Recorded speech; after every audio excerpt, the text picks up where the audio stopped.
Et, et j'imagine aussi que les recours qu'il peut y avoir sur les exploitations piscicoles ou de saumon, j'ai envoyé à mes équipes, parce que le lobbying actuellement des associations plus violentes qu'avant, il faut appeler un chat un chat. Hier, j'ai vu passer une pétition nationale pour interdire l'élevage des poulpes, figurez-vous, parce que les poulpes, ça a un cœur et que c'est extrêmement intelligent, plus intelligent que les hommes, et donc il ne faudrait pas faire d'élevage. Donc j'aurais dit, bon, vous voyez, ça va devenir compliqué quand même. Et j'entendais Jean-Michel, mais notez-le, c'est vrai que le problème, c'est aussi les délais et les lourdeurs administratives. Oui. On porte, et là-dessus, c'est un sujet que je porte à titre personnel, parce que je m'occupe d'industrie, mais aussi d'accession à la propriété et de construction de logements, une initiative pour diviser les délais administratifs par 2. La loi actuelle sur le photovoltaïque et l'éolienne a pour vocation à le faire. On se demande pourquoi on ne le fait pas pour l'industrie, pour l'immobilier, de façon à pouvoir regrandir. Sur les ânes, juste un sujet qu'on évoque quand même souvent, nous, sur le club d'accession à la propriété. Il y a aussi d'autres façons de construire aujourd'hui, alors plutôt dans les zones tendues. Mais notez-le, parce que ça passe très bien dans les ânes, c'est la surélévation des immeubles, hein. On est à 3, on rajoute un étage. La réalité, c'est que pour les propriétaires qui sont là, on va diviser à terme les charges et donc on peut alléger et trouver par des nouveaux propriétaires au-dessus de chez vous un financement, une réhabilitation des logements. Les projets BIMBI de la densification pavillonnaire, où on a un pavillon dans le jardin finalement, où il y a beaucoup de retraités dans les pavillons, parce qu'on les a achetés il y a 30-40 ans, les enfants sont partis, voire de veufs ou de veuves. Finalement, pour ne pas bouger, elle construit au fond du jardin une jolie petite maison pour que sa maison principale soit louée par une famille, recréer de la vie. Il y a quand même des choses qui, elles, sont acceptables, mais sur lesquelles il faut beaucoup communiquer. Madame, parlez-nous de votre expérience, de votre ville. Rappelez-nous dans quel département, parce que vous avez... Alors moi, je viens du département de la Haute-Saône. Alors c'est un tout petit département, il y a 230 000 habitants. Et la ville de Lure a 8 700 habitants, donc vous voyez, c'est vraiment une petite ville. Voilà. Alors ce que je voulais dire, c'est qu'on a une tradition industrielle. On a des entreprises comme Vetoquinol, c'est un grand groupe vétérinaire, Forestia. CF2P, ça ne nous parle peut-être pas, mais un des plus gros clients, c'est Ikea. Et donc nous, on a un énorme problème avec les routes nationales. Il y a 2 routes nationales qui traversent la Haute-Saône, qui sont la RN19 et la RN57, qui sont des routes extrêmement accidentogènes. Il n'y a quasiment pas de 2 fois 2 voies. On n'a pas d'autoroute, évidemment, ça, je n'ai pas besoin de le dire. Et on n'a pas de TGV non plus. Donc, on a une voie ferroviaire qui, à la base, est Bâle-Paris, finalement transformée en Mulhouse-Paris, et qui est loin de faire autant de trajets que votre TER n'en fait quotidiennement. Donc, c'est un véritable problème pour nous. Et la question qu'on se pose, c'est cette querelle de compétences, puisqu'on a l'impression que l'État ne veut pas mener à bien le travail à faire sur les routes nationales, parce que tout le monde se refile la patate chaude. On vous en a parlé tout à l'heure, on parle de querelle de compétences, et on aimerait bien que l'État s'occupe de faire ce qu'il a à faire, notamment en matière de routes nationales. Parce que quand on dit qu'il faudrait que les départements ou alors les régions soient à la base de décisions et de construction au plus près du local. Certes, mais au niveau des rentrées fiscales, on ne les a pas, ces rentrées fiscales. Donc on ne peut pas faire avec de l'argent qu'on n'a pas. On a eu tout à l'heure pas mal de comparaisons par rapport à l'Allemagne. C'est très bien.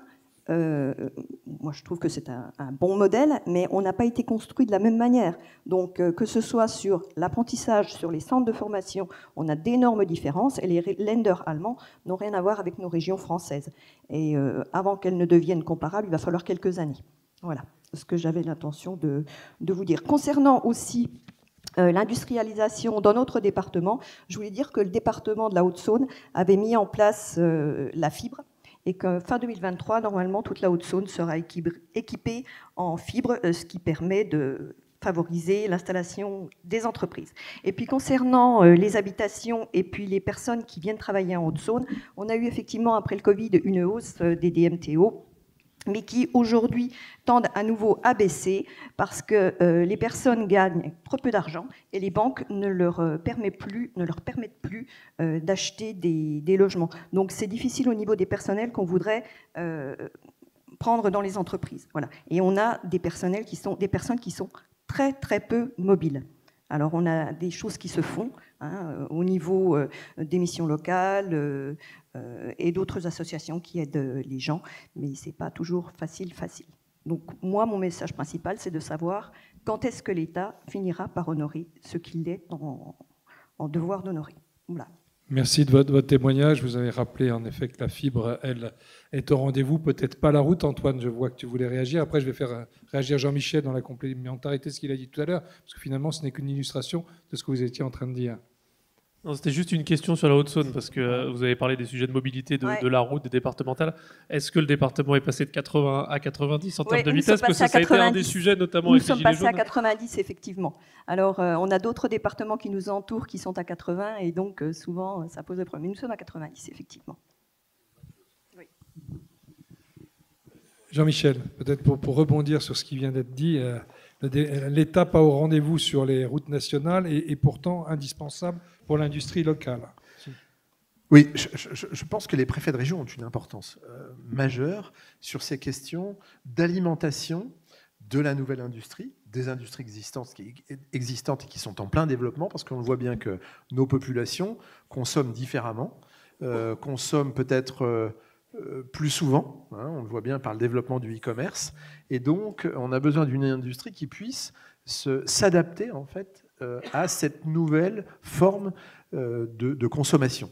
Donc on a des industriels, encore une fois, qui petit à petit s'adaptent, et puis derrière on a une logistique qui essaye de s'adapter, mais qui n'arrive pas forcément à s'adapter parce qu'il y a une population qui peut être contre l'implantation en fait, de sites logistiques, et puis des élus qui peuvent être contre.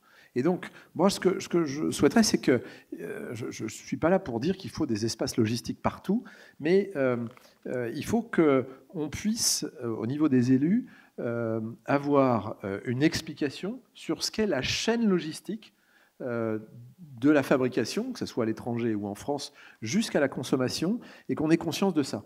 Marc Tessier-Dorfeuille parlait tout à l'heure du dernier kilomètre. Je crois que toutes les villes sont concernées par ça.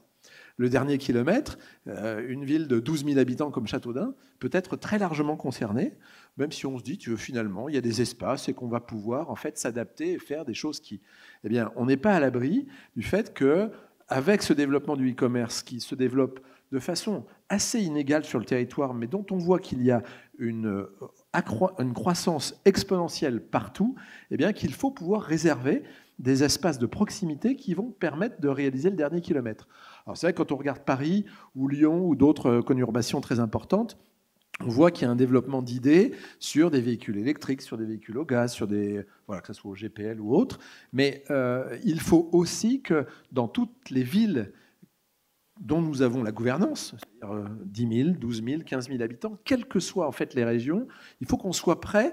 Mais pour ça, il faut qu'on comprenne en fait la chaîne logistique. Et moi, j'ai envie de dire à l'association des villes moyennes qu'on puisse peut-être développer, non pas des cours, mais un apprentissage de ce qu'est la logistique et ce qu'elle peut apporter en termes d'emploi aussi. Ça, c'est un élément important.